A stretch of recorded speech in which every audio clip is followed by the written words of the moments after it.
Hey, Teresa Tims giving you some hot tips on how to get your offer accepted on a rental property. Who thought I would be giving advice on how to get your offer accepted?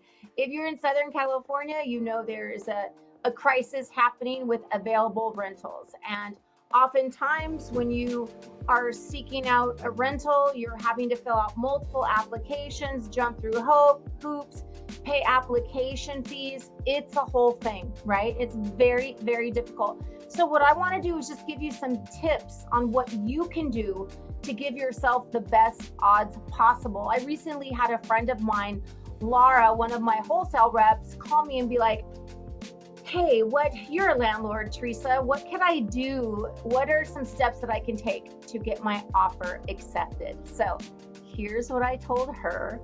I'm gonna put up on this screen this application instructions form. So I'm gonna make myself small. How can I make this big? Let me go like this. Whatever state you're in, there's a standard application to rent. So in California, this is an application to rent. You're going to fill it out in advance for all people that are looking to rent and be as detailed as possible. We want rental history. That's obviously the most important thing. So fill that out. Additionally, whenever we're renting property, we go the extra step to give an application instruction for renting. So you want to be as detailed as possible and think about, you want to get picked, you want to be the kind of tenant that if it were your house, who would you pick, right? So you need to find out what is important to the landlord first. Ask the leasing agent or whoever it is that you're conversing with, what is most important to the landlord? I think that a lot of landlords are looking for someone that is going to take really good care of the property, not call and nitpick them over little things, people that can change light bulbs, people that can make minor repairs, and people that are going to stay in the property for a long time. People that are just looking for a short-term rental, that's a really specific thing. So if you're just looking to rent a house for 6 to 12 months, you're going to have to find the right landlord that's really only looking for a short-term rental. Usually it's people that are, landlords are looking for people that are going to stay in the property. So let's go over this list of what you can do. Fill out the application completely. Each person over the age of 18, fill out a separate application. Have your driver's license or ID available. For if you're a regular wage earner, have a couple pay stubs, have your W-2s, your most recent bank statement. You want to hold on, make this bigger. You want to show the landlord that you're stable.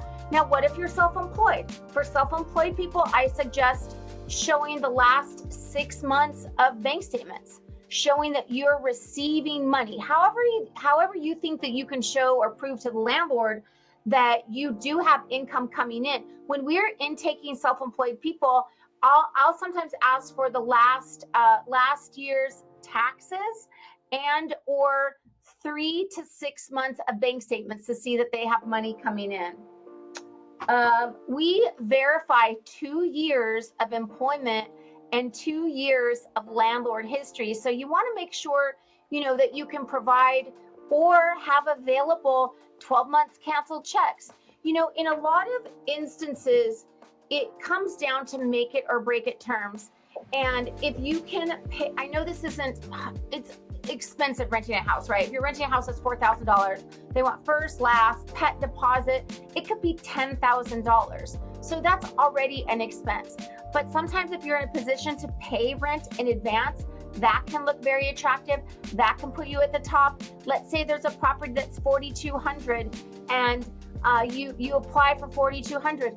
Make it very clear going into it that if there is a bidding situation that you would be willing to pay over. So let the leasing agent that you're working with, let the owner know that you're willing to pay over if that's what it takes, right? I mean, if you're really, really wanting to get in there, and unfortunately, a lot of single family rental properties in Southern California are having bidding wars right now. And with the recession that we're headed into, and that the shortage of housing inventory and the rates going up, a lot of people are having second thoughts about purchasing.